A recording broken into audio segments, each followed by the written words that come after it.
High বন্ধুরা, the world in কিচেনে আপনাদের সকলকে জানাই স্বাগত। আজ গণেশ ষষ্ঠী, তাই আজকেও আমি একটা মিষ্টির রেসিপি নিয়ে চলে এসেছি আপনাদের সাথে শেয়ার করব বলে। রেসিপিটা শুরু করার আগে চলুন দেখে নেওয়া যাক শিলিগুড়ির গণেশ পুজো ও তার প্যান্ডেল। প্রথমেই আমরা দেখে নেব ফুলেশ্বরীর পুজো মণ্ডপ, এরপর আমরা দেখব ঘুঘুমালির পাইপলাইনের পুজো মণ্ডপ। এখানকার প্যান্ডেলটাও খুব সুন্দর হয়েছে এবং প্যান্ডেলের সামনে একটা বড় করে জলের ফোয়ারা লাগিয়েছে, সেটাও দেখতে খুব সুন্দর এবং অপূর্ব লাগছে দেখতে।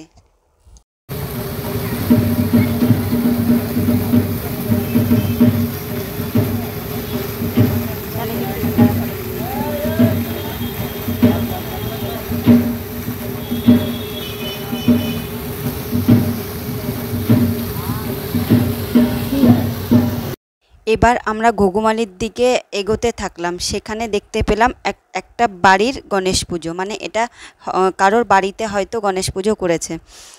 তো প্যান্ডেলটা তো খুব সুন্দর করেছে, গণেশ ঠাকুরটাও দেখতে অপূর্ব সুন্দর ছিল। এবারে আমরা রওনা দিলাম অটো স্ট্যান্ডের দিকে। অটো স্ট্যান্ডের পুজোটাও নাকি খুব ভালো করেছে।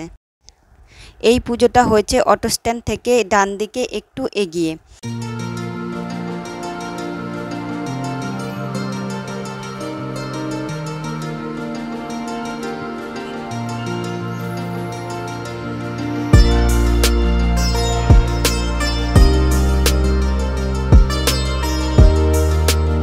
তো প্যান্ডেলটা খুব সুন্দর করেছে। এখানে প্যান্ডেল করেছে 10 টাকা, 50 টাকা, 100 টাকা, 200 টাকা, 500 টাকা, 1000 টাকা, 2000 টাকার সব নকল নোট দিয়ে প্যান্ডেলটা খুব সুন্দর করেছে।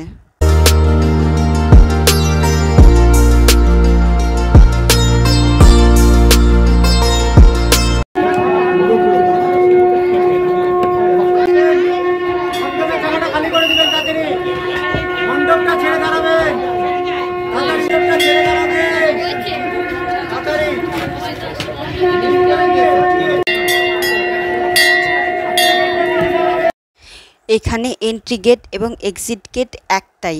তো খুব ভালো করে প্যান্ডেল দেখে নিলাম, দেখে নিয়ে এবারে আমি বেরিয়ে পড়লাম। এবারে আমরা যাব সংহতি মোড়ে ঠাকুর দেখতে। অটো স্ট্যান্ড থেকে একটু এগিয়ে গেলেই সংহতি মোড়। সংহতি মোড়ের গণেশ পুজোর থিম ছিল রবীন্দ্রনাথ ঠাকুরের সহজ পাঠ। তো সহজ পাঠ বইয়ে যেসব বর্ণ ছড়া থাকে সেগুলোর উপরেই বেস করে এই প্যান্ডেলটাকে বানিয়েছে। এটাও খুব সুন্দর হয়েছে, আর সবাই ঘুরতেও এসেছে সেজে গুজে। চলুন তাহলে প্যান্ডেলটাকে ঘুরে দেখা যাক।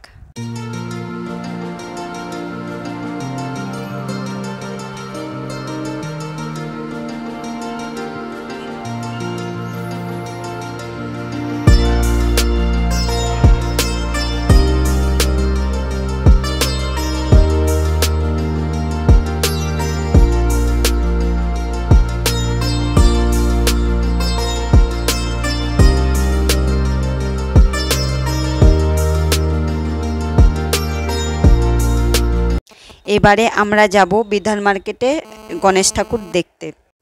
চলে এসেছি বিধান মার্কেটে। দেখুন কতটা ভিড়, এই রাস্তা সব সময় ভিড় থাকে। শিলিগুড়িতে সবচেয়ে বড় গণেশ পুজো হয় এই বিধান মার্কেটে। এখানে প্রত্যেকবারই খুব বড় করে গণেশ পুজো হয়। চলুন তাহলে প্যান্ডেলের ভেতরে প্রবেশ করা যাক। প্রত্যেকবারের মতো এবারের প্যান্ডেলটাও খুব সুন্দর করেছে এবং অনেকটাই বড় হয়েছে। এই দিকটা রয়েছে এন্ট্রি গেট, যেদিক দিয়ে ঢুকতে হয়, আর এই সামনে বাঁদিকে রয়েছে এক্সিট গেট, যেদিক দিয়ে বেরিয়ে যেতে হবে। ভেতরটা পুরোটাই সিলভার কালার করেছে। বাইরেটা যেমন ব্রাউন কালার করেছে, তেমনি ভেতরটা পুরোটা সিলভার কালার করায় খুব সুন্দর ম্যাচিং হয়েছে। আর গণপতি বাপ্পার মূর্তিটা তো খুবই সুন্দর হয়েছে, অপূর্ব লাগছে দেখতে। এরপর আমরা দেখে নেব সেবক রোডের গণেশ পুজো। এখানকার ঠাকুরটাও খুব সুন্দর হয়েছে দেখতে, একদম সুন্দর করে বসে রয়েছে যেন মনে হচ্ছে। বাড়ি ফেরার পথে আরও একটা গণপতি বাপ্পাকে দর্শন করে নিলাম। এবারে আমরা আস্তে আস্তে বাড়ির দিকে রওনা দিলাম। আজকের রেসিপি হলো কাঁচাগোল্লা। আমার মনে হয় মিষ্টির জগতে কাঁচাগোল্লা হলো সবচেয়ে সহজ মিষ্টি, মানে তৈরির পদ্ধতি খুব সহজ। যারা কোনোদিন মিষ্টি বানায়নি তারাও একবার দেখলে এই মিষ্টি বানাতে পারবে। তাহলে শুরু করা যাক। প্রথমে আমি গ্যাসের ওপরে একটি কড়াই বসিয়ে দেব এবং তাতে দিয়ে দেব 500 মিলিলিটার দুধ। দুধটাকে আমি ভালো করে ফুটিয়ে নেব।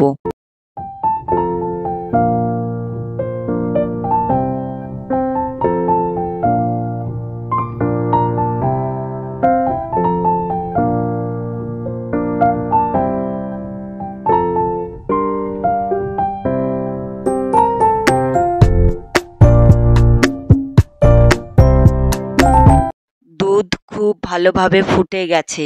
এবারে আমি গ্যাসের ফ্লেমটা কমিয়ে দিয়ে এটাকে আমি লেবুর রস দিয়ে ছানা বানিয়ে নেব। এখানে আমি 1.5টা ছোট সাইজের লেবুর রস নিয়েছি। এবারে অল্প অল্প করে রসটা দেব এবং নাড়তে থাকবো।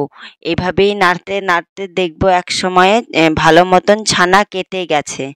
এবারে আমি গ্যাসের ফ্লেমটা বন্ধ করে দিয়ে ছানাটাকে ছেঁকে নেব। তার জন্য আমি আগে থেকেই একটা বাটিতে একটা সুতির কাপড় রেখে দিয়েছিলাম। এবারে ছানাটাকে ওর মধ্যে ঢেলে দিয়ে এভাবে চিপে জলগুলো বের করে দেব। আর এই জলটাকে ফেলবো না, কারণ এটা দিয়ে আটা মাখলে রুটি ভালো হয়। আর আমরা যখনই এরমভাবে ছানা বানাই এই জলটা দিয়ে আটা মেখে নেই। তারপর আমি ছানাটাকে একবার ঠান্ডা জল দিয়ে ভালো করে ধুয়ে নেব। তাহলে ছানাটা শক্ত হবে না, সফট থাকবে। এবারে আমি ছানাটাকে আধা ঘন্টার জন্য ঝুলিয়ে রাখবো যাতে সম্পূর্ণ জল ঝরে যায়। তা আধা ঘন্টা পরে আমি ছানাটাকে একটা প্লেটে ঢেলে নেব এবং সেই ছানাটাকে দুভাগে ভাগ করে নিয়ে এক ভাগ রেখে দেব আর এক ভাগ ভালো করে মেখে নেব।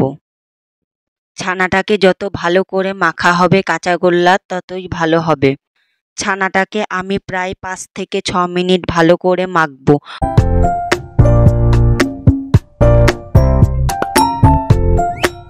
মাখতে মাখতে ছানাটা ক্রিমের মতো হয়ে গেছে। এবারে আমি গ্যাসের ওপরে একটা কড়াই বসিয়ে দেব এবং তাতে মেখে রাখা সেই ছানাটাকে প্রায় 2 থেকে 2.5 মিনিট ভেজে নেব। এতে দেব আমি 2 চামচ চিনি। চিনি দিয়ে একটুক্ষণ ভেজে নেব। তারপর আমি দিয়ে দেব এতে 1 চামচ কনডেন্স মিল্ক। এখানে কনডেন্স মিল্ক আর চিনিটা একসাথে দিয়ে দিলেও হতো, কিন্তু আমি একটু পরে পরে দিয়েছি। একটা কথা, এখানে যদি কেউ কনডেন্স মিল্ক না দিতে চায় তাহলে চিনির পরিমাণটা একটু বেশি করে দিলেই হবে।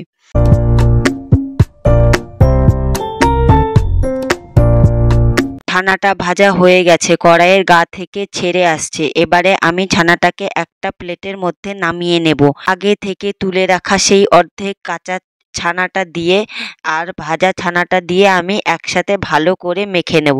এখানেও প্রায় 5 থেকে 6 মিনিট ধরে ভালো করে মাখবো।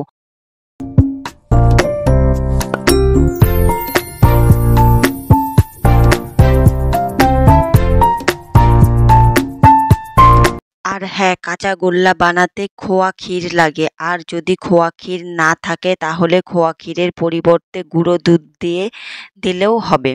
আমি এখানে আজকে গুঁড়ো দুধ দিয়েই বানাবো।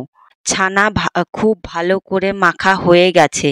এবারে আমি এগুলোকে গোল গোল করে কাঁচাগোল্লা বানিয়ে নেব। তার জন্য আমি বাটিতে নিয়েছি গুঁড়ো দুধ। এবারে আমি হাতে একটু ঘি মেখে নিয়ে সেই ছানাগুলোকে ছোট ছোট মণ্ড মতন করে গোল গোল করে পাকিয়ে নেব। গোল গোল করে পাকিয়ে তারপর সেটাকে সেই গুঁড়ো দুধের মধ্যে একটু গাটাকে গড়িয়ে নেব।